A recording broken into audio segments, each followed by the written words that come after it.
All-time low ang 60 pesos and 10 centavos na halaga ng piso kontra dolyar sa pagsasara po ng palitan kahapon. Sa gitna po yan ang nagpapatuloy na gyera sa Middle East. Balitang hatid ni Jamie Santos. Sa gitna ng mga pag-atake sa oil facilities sa Middle East, nagsara ang palitan sa 60 pesos and 10 centavos, pinakamahina sa kasaysayan. Unang beses na sumampa ito sa 60 peso level.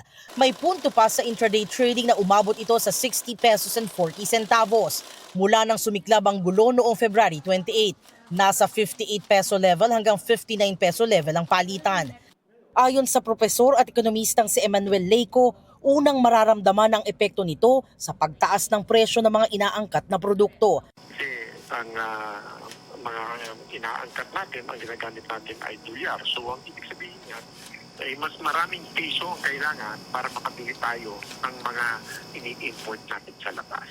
Anya, bagaman hindi ang gulo sa Middle East ang rason ng pagsadsad ng piso, ito ang rason sa pagtaas ng presyo ng petrolyo na binibili natin sa pamamagitan ng dolyar. Bagamat magkaiba, ito po ay related dito. No? Ang demand natin sa dolyar ay lalong lumalaki, kaya po humihina ang piso.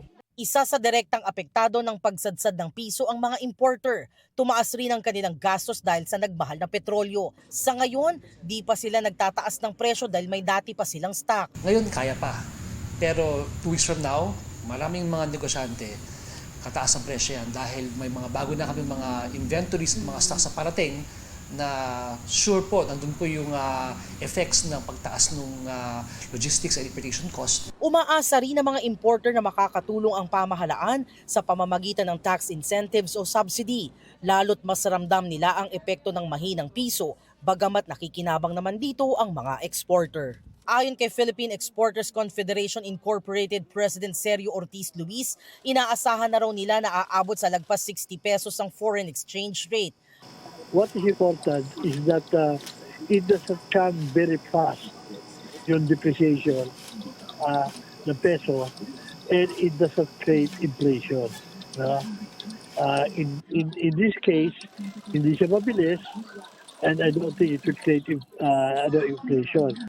May kapangyarihan ng Bangko Sentral ng Pilipinas na makontrol ang paggalaw ng halaga ng piso sa pamamagitan ng pagbili ng dolyar o pagbenta nito mula sa dollar reserves ng bansa para hindi masyado sumipa ang forex.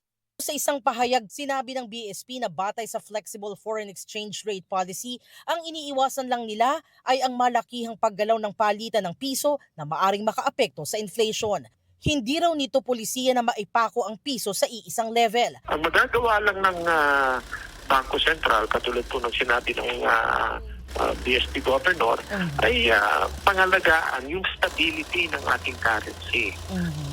Drastic ba ang pagbabago o hindi naman? Ito naman po yung pagsampa ng piso kontra dolyar sa 60. Inaasahan na po natin yan eh. Psychological threshold ang 60. Kapag mataas ang halaga ng dolyar, mas malaki ang naiuwi ng mga pamilyang tumatanggap ng dollar remittance. Pero para sa ilan sa kanila, balewala ang inilaki ng padala kung mabilis naman ang pagmahal ng bilihin. Walang kwenta. Mas maganda pa kung ibaba na lang para bababa din ang mga bilihin. Nakakaawa yung mahirap na lalong naghihirap. Jamie Santos, nagbabalita para sa GMA Integrated News.